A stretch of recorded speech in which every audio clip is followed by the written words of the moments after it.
राधे राधे। जय जवान जय किसान। हमारे देश के जो मजबूत आधार स्तंभ हैं, एक तो हमारे सीमा पर डटे हुए जवान हैं और दूसरा हमारे देश में प्रत्येक गांव में जो छोटे से छोटे किसान भाई हैं वो हमारी आधार शक्ति हैं।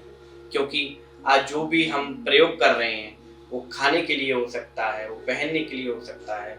उनका जो मूलभूत जो वस्तु प्राप्त होती है वो हमें गांव से प्राप्त होती है और उसको उगाने में जो सबसे बड़ी भूमिका रहती है वो किसान भाइयों की रहती है। उन किसान भाइयों को समृद्ध बनाने के लिए, उनकी आय को बढ़ाने के लिए हमारी जो सरकार है, भारत सरकार निरंतर प्रयास कर रही है और उसी के अंतर्गत एक योजना जो निकाली है उसका नाम है FPO।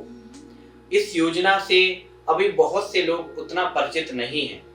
किसान भाई इस योजना से परिचित हो सकते हैं परंतु उसको उतना समझ नहीं पा रहे हैं। आज जो FPO संगठन बनते जा रहे हैं उन संगठनों के माध्यम से किस तरह किसान भाई अपनी आय को बढ़ा सकते हैं, उनके साथ में जुड़ करके किस तरह वो नई कृषि तकनीक को प्रयोग करके उससे अपनी जो जरूरतों को पूरा करते हुए अपनी कृषि के तौर तरीके को बदल करके अपनी आय को बढ़ा सकते हैं, ये सब हम जानने के लिए आज एक ऐसे ही संगठन के साथ में बैठे हुए हैं। इस संगठन का नाम है त्र्यंबकेश्वर ब्रज किसान प्रोड्यूसर कंपनी और इनके जो CEO हैं श्री महेश किलानौत जी आज हमारे साथ में हैं। आइए उनके साथ में बैठ करके चर्चा करते हैं। राधे राधे।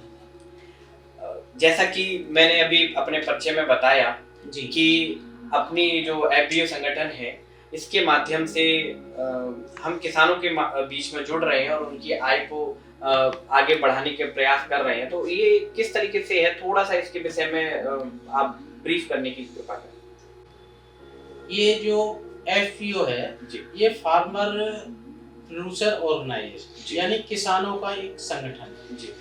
इसमें छोटे छोटे किसान, किसी के पास 1 एकड़ जमीन है, किसी के पास 2 एकड़ जमीन है, किसी के पास 1 बीघा जमीन है, किसी के पास आधा बीघा जमीन है, किसी के पास 5 एकड़ जमीन है। ऐसे छोटे छोटे किसानों को लेके हमने एक संगठन बनाया है और उस संगठन को सरकार ने एक नाम दिया है FPO, फार्मर प्रोड्यूसर ऑर्गेनाइजेशन। ये सारे किसान संगठित होके और एक नई दिशा और नए विकास की शिला रखेंगे जो देश के और किसान के विकास में सहयोगी रहेंगे। और इसमें मुझे पता चला है कि जो छोटे किसान हैं जिनकी छोटी सी जमीनें हैं, कुछ किसानों के पास में तो शायद 1 बीघा भी नहीं रहती, उससे भी कम रहती है, परंतु अब वो गांव में है या तो वो मजदूरी कर सकते हैं या उस जो छोटे से कृषि भूभाग से है वो कृषि करके अपना पालन कर सकें। परंतु आजकल ऐसी कोई फसल नहीं है जो पारंपरिक रूप से चली जा रही है जिसके माध्यम से वो छोटे भूभाग में भी कृषि करके अपना जीवनोपार्जन कर सकें। तो इसके लिए आप क्या सजेस्ट करते हैं उन किसानों को जिनके पास में बहुत 1 बीघा है, 1.5 बीघा है, उससे भी कम है, तो किस प्रकार से अपने संगठन से जुड़ के और कृषि करते हुए भी अपनी आजीविका को पालन कर सकते हैं? हम इस FPO के माध्यम से एक जन चेतना या लोगों को सूचना के माध्यम से हम जानकारी देते हैं। छोटा किसान आयुर्वेद की खेती करे, सब्जी की खेती करे, उसके माध्यम से वो लाखों की पैदावार उस 1 एकड़ भूभाग से कर सकता है और उसको हम बाजार भी उपलब्ध कराते हैं, जिससे कि उसके जो रोजी रोटी का संकट है वो छोटी भूमि होने के बाद, छोटा टुकड़ा होने के बावजूद भी उसको महसूस ना हो। और उसके लिए हम छोटे छोटे किसानों को जैसे सर्पगंधा, अश्वगंधा, आपकी एलोवेरा और गुलाब की खेती है और फूलों की खेती है, अन्य सारे कई फूलों की खेती है और सब्जी की खेती है।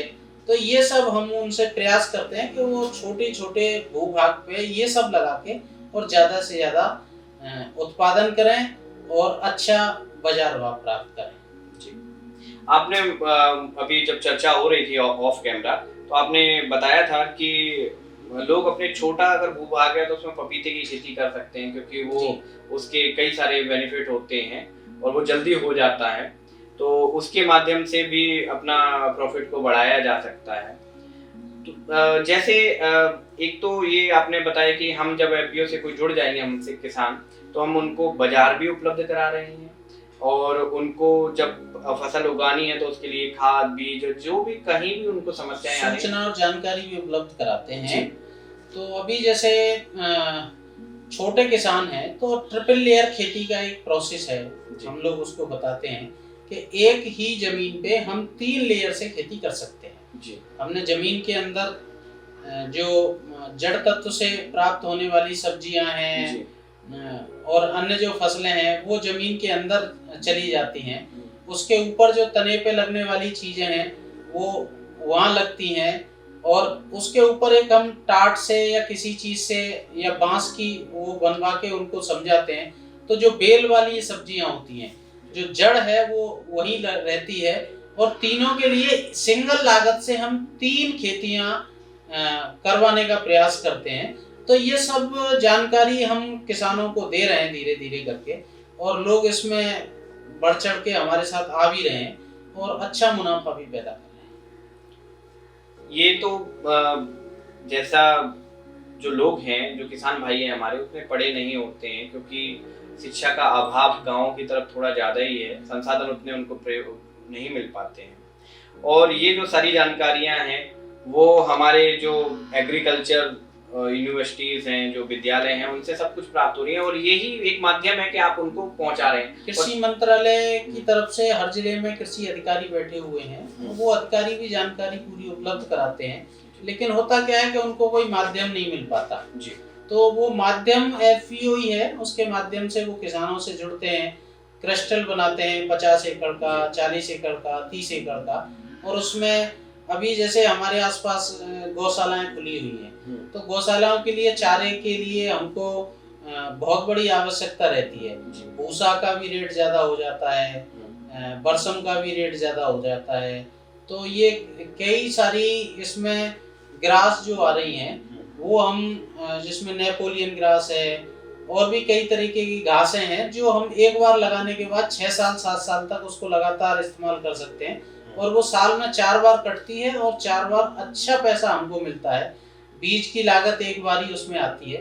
तो ऐसी बहुत सारी फसलें हैं जो हम किसानों को बता रहे हैं, जिससे किसान को भी लाभ मिलेगा और जो गौशाला चला रहे हैं, गौ सेवा का कार्य कर रहे हैं, उन्हें भी सस्ते रेट पर चारा उपलब्ध हो सके।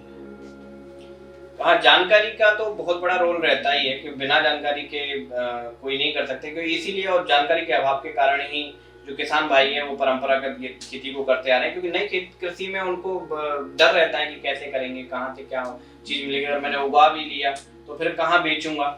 तो ये सारी समस्याएं अपने एफपीओ के माध्यम से पूरी हो रही हैं। इसमें सरकार का भी पूरा सहयोग है।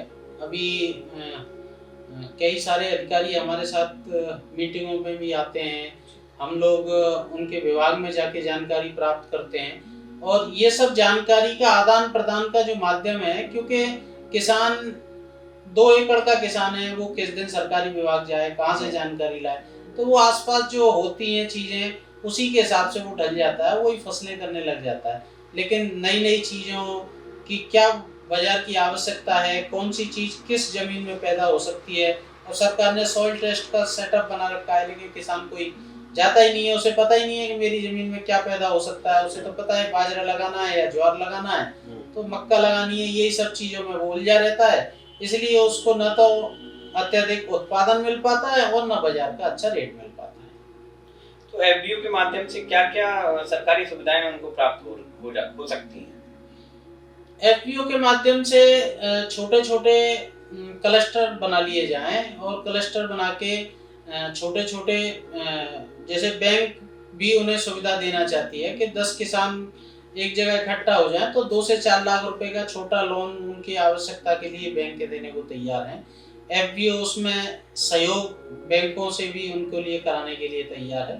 तो बहुत सारी सरकारी योजनाओं के लाभ हैं, जैसे ट्रैक्टर हैं, कृषि यंत्र हैं, इस तरीके के भी सामान किसानों को जो उपलब्ध होने हैं वो एफपीओ के माध्यम से ही मिलने वाले हैं। तो हमारा एफपीओ भी जैसे क्या है कि यहाँ लोकल में अब धान की कटिंग भी जो बड़ी जो मशीन आती है जो पंजाब वगैरह में चलती है, उससे करते हैं, परंतु लोकल में कहीं है नहीं है।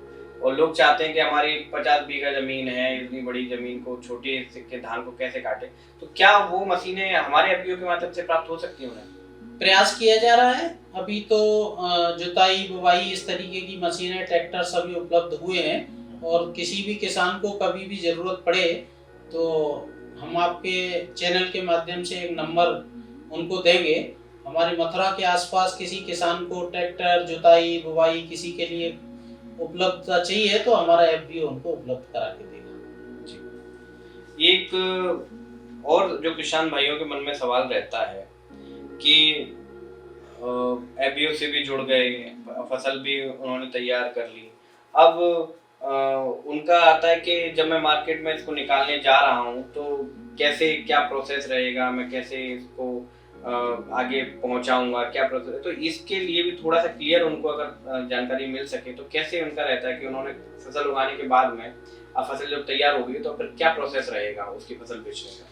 देखिए, बड़ी बड़ी कंपनियां हैं, जैसे पेप्सी कोक है, वो चिप्स बनाती है जी। और लेज है, वो चिप्स बनाती है।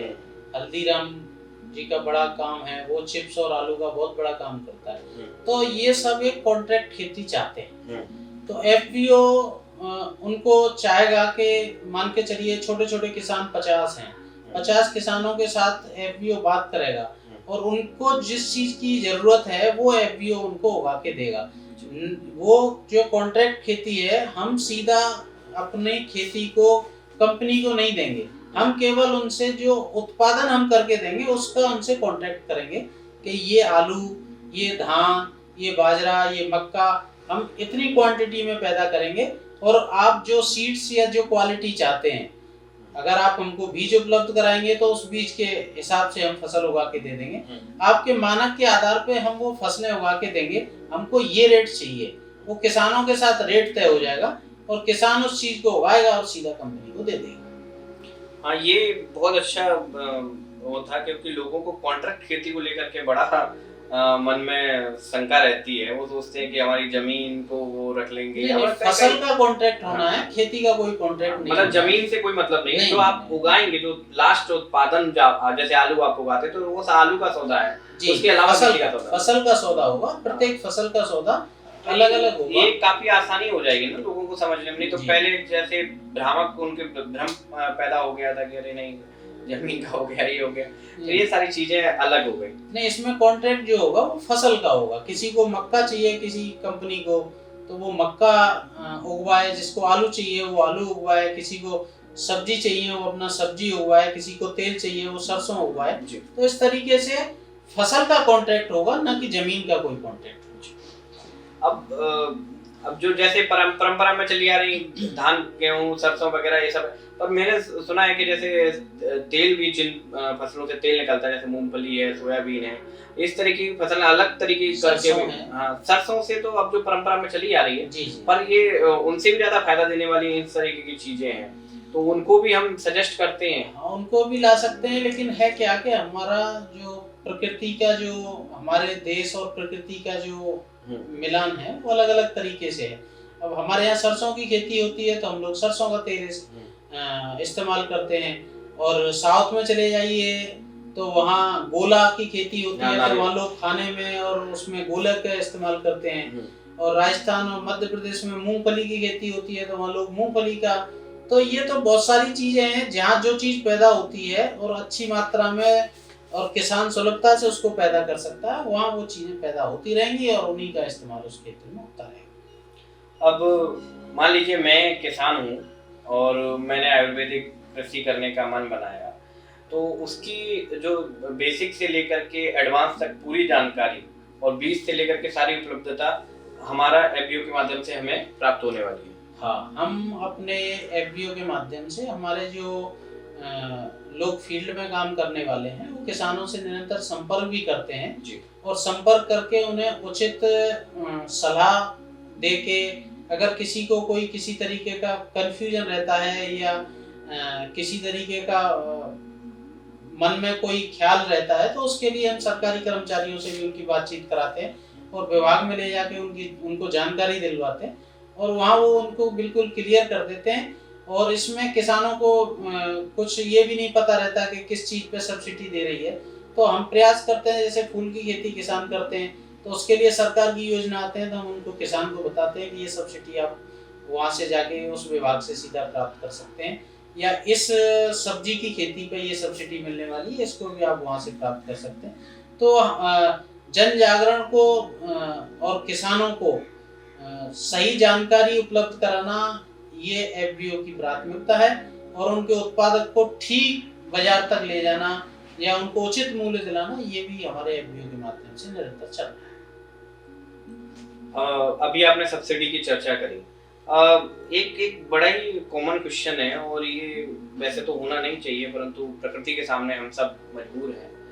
कभी कभी क्या होता है कि बरसात के कारण, आंधी के कारण फसल खराब हो जाती है, तो उस समय जो हमसे जुड़े हैं उनको कम से कम नुकसान किस प्रकार हो सकता है? एक सरकार की बीमा पॉलिसी है, तो जो किसान उसमें बीमा कर लेते हैं, हम किसानों को बताते हैं कि भाई आप ये फसल बो रहे हो तो इसका बीमा बहुत कम मूल्य होता है जो सरकार को जमा करना होता है। अगर हम वो मूल्य जमा करके और बीमा पॉलिसी ले लेते हैं तो उस नुकसान से हम लोग बच सकते हैं। मतलब हम हर किसान को बाध्य करते हैं ये उनके, या फिर उनके ऊपर छोड़ देते हैं? नहीं, बाध्य तो हम किसी को नहीं कर सकते, क्योंकि हर व्यक्ति अपने तरीके से जीवन जीता है, लेकिन उसको उचित सलाह देने का हम ये कार्य करते हैं कि हमारे द्वारा सलाह दी जाती है जी कि वो बीमा जरूर कराएं, क्योंकि प्रकृति का भरोसा नहीं है। एक अब आते हैं, फसल तैयार हो गई, कुछ ऐसी फसलें हैं जैसे मटर ले लीजिए, टमाटर ले लीजिए, और जिनको हम बाद में प्रयोग करते हैं। आजकल सफल मटर का बड़ा क्रेज चल गया है। टमाटर भी आजकल ड्राई करके, सुखा करके उनको भी एयर टाइट पैकिंग में बाद के लिए प्रयोग करने के लिए रख दिया जाता है। सॉस बन रहा है, या जो फ्रूट्स हैं, जो फल हैं, उनसे जैम वगैरह बनाए जा रहे हैं, आलू से आगे चिप्स वगैरह। तो हम किसान अब दो तरीके से, या तो उसको तुरंत बेच दे, क्योंकि किसानों के पास में तो ऐसी कोई मशीनरी सेटअप रहता नहीं। एफपीओ क्या उसके लिए मदद कर रहा है? ऐसा है कि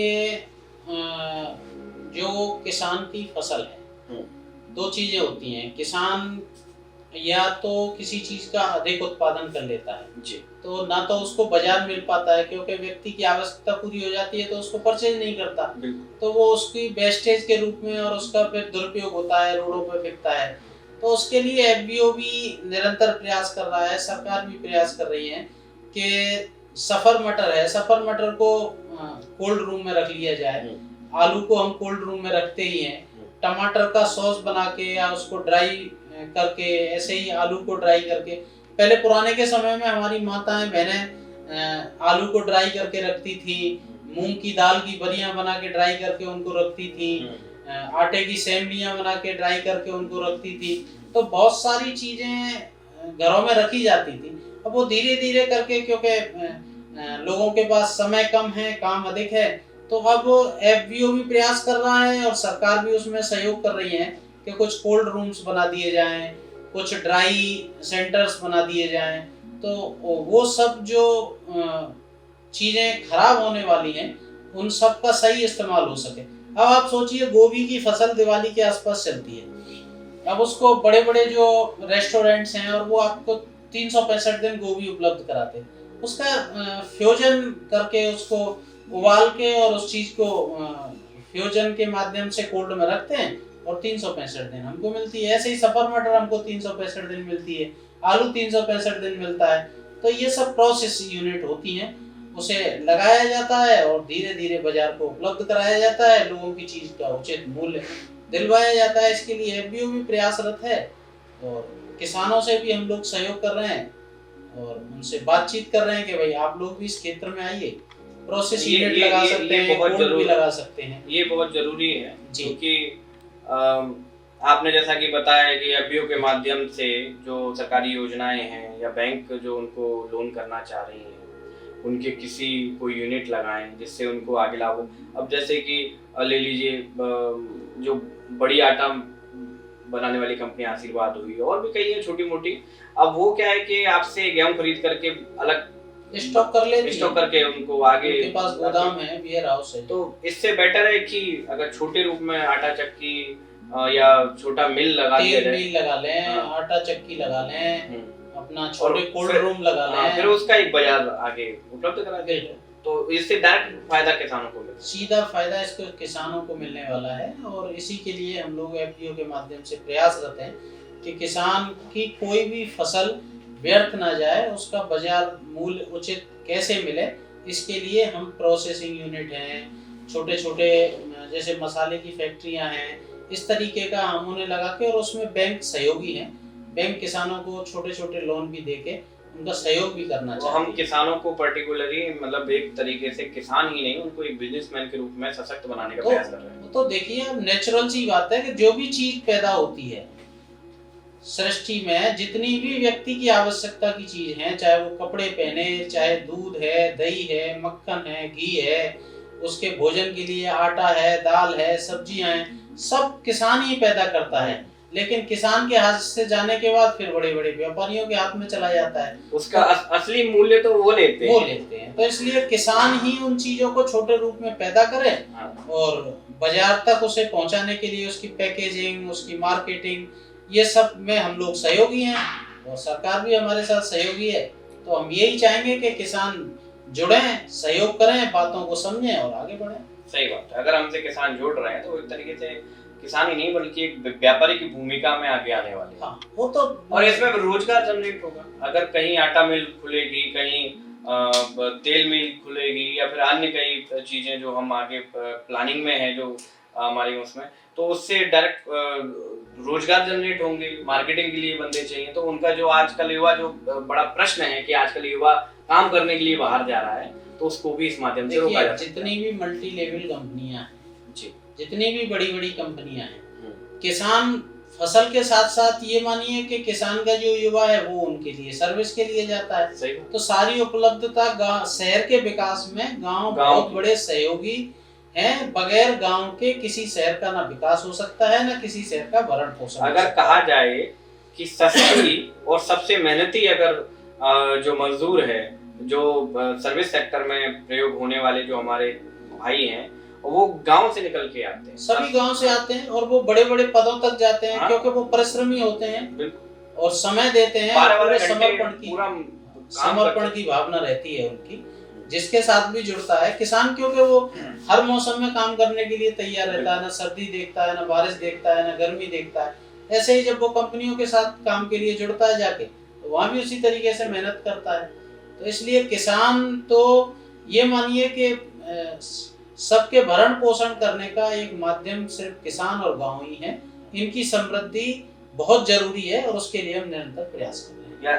आपसे जब ऑफ कैमरा चर्चा हो रही थी तो मुझे पता चला कि हमारा जो एफपीओ है, हालांकि सारे एफपीओ अलग अलग उद्देश्यों को लेकर के उनका अलग आगे का ब्लूप्रिंट है, पर आपसे जब चर्चा हुई तो मुझे मालूम चला कि जो हमारा त्र्यंबकेश्वर ब्रज किसान प्रोड्यूसर कंपनी जो है, वो किसानों को समृद्ध, तो उनकी आय को बढ़ाने के लिए तो प्रयासरत है ही है, उनके हर कदम पर उनका साथ तो दे ही रही है, परंतु उसके अलावा उनको व्यापारी तक कैसे बनाया जाए। उनके जो युवा हैं वो गांव से निकल करके बाहर ना जाएं, वो अपने ही प्रोडक्ट की मार्केटिंग करें, वो अपने ही प्रोडक्ट की मैन्युफैक्चरिंग करें, वो अपने ही प्रोडक्ट की पैकेजिंग करें, और उसका सीए भी वहीं काम आए, वहीं आईटी जो आईआईटी करते हैं, आईटीआई करते हैं, वो भी उनका दिमाग भी वहीं लगे, अपने ही गाँव में अपने ही किसान भाइयों की उन्नति के लिए, अपने क्षेत्र की उन्नति के लिए, इसके लिए अपना एफपीओ बहुत अच्छा काम कर रहा है। आप देखिए कि किसान सब्जी को मंडी में ले जाके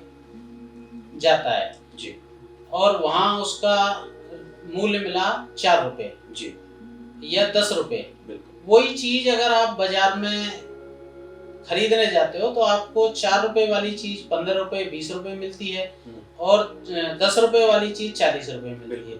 तो क्यों ना किसान अपने माल को सीधा मंडी में ना ले जाके सीधा बाजार में ले जाके बेचेगा, तो उसको 4 गुना मुनाफा होगा। तो उसकी जो आवश्यकता है, जो उसको जितना धन उसको चाहिए उससे 4 गुना धन उसको उपलब्ध होगा। तो उसकी बेरोजगारी या उसकी आर्थिक तंगी, ये सब चीजें धीरे धीरे खत्म होती चली जाएंगी और यही बाजार है। वही तो आपने बताया ना कि रिटेल यूनिट के लिए जो प्लानिंग चल रही है हमारी, जी, जो सब्जियों को लेकर के, वो आगे भविष्य में लोगों की जरूरत है। क्योंकि डायरेक्ट किसान से वो परचेज नहीं कर पा रहा है, और डायरेक्ट किसान के अलावा जो सब्जियां जा रही हैं जिनको स्प्रे के माध्यम से या केमिकल के माध्यम से ताजा रखा जाता है कुछ दिन तक, जी ये बड़ा प्रॉब्लम है। और इस प्रॉब्लम का सॉल्यूशन है जो हम डायरेक्ट किसान के माध्यम से रिटेल यूनिट बना करके उनको सेल करने किसान सीधा बाजार में बैठेगा, अपनी चीज को सीधा बेचेगा, तो ये निश्चित है कि वो रात्रि को तोड़ेगा और सुबह उसको आपके पास लेके उपलब्ध करा देगा। तो इसलिए ये सारी चीजें बहुत जरूरी भी हैं, इससे किसान को भी लाभ होने वाला है और जो उपभोक्ता जिसका उपयोग करने वाले उनको भी लाभ होने वाला है। ये बहुत अच्छी चीज है।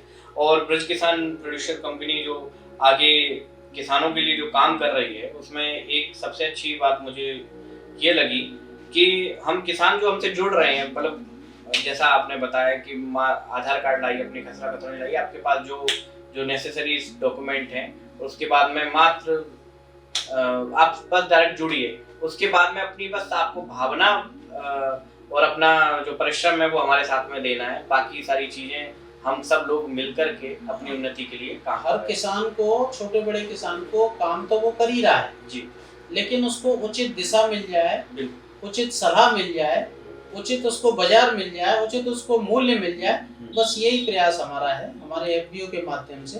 बस इसी पे हम निरंतर कार्य कर रहे हैं। जी अंकल जी, फिर जुड़ने का एक बार माध्यम बता दीजिए, किस तरीके से हम आगे काम करेंगे, इस थोड़ा सा डिस्क्रिप्शन में पता चल जाए। बाकी तो हम जो किसान भाई हमसे जुड़ जाएंगे और उनको समय समय पर हमारे जो वीडियोस आती रहेंगी उनको पता चलता रहेगा। मैंने बताया ना कि एक बिल्कुल नॉर्मल सी प्रक्रिया है।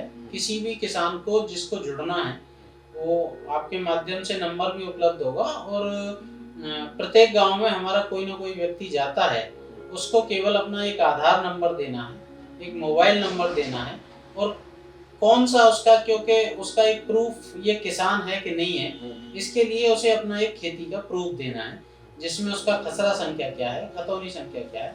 बस ये सामान्य से 2-3 डॉक्यूमेंट देने और वो रजिस्टर्ड करके, और प्रतिवर्ष उसका रजिस्ट्रेशन होता है सीए के माध्यम से, और सरकारी डॉक्यूमेंट्स में उसका रजिस्ट्रेशन हो जाएगा एफपीओ के माध्यम से, और वो हमारा सहयोगी रहेगा।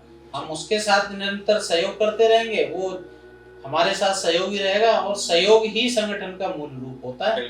इसी के माध्यम से हम एक दूसरे का लाभ और एक दूसरे का सहयोग, प्रगति में हम एक दूसरे के सहभागी रहेंगे।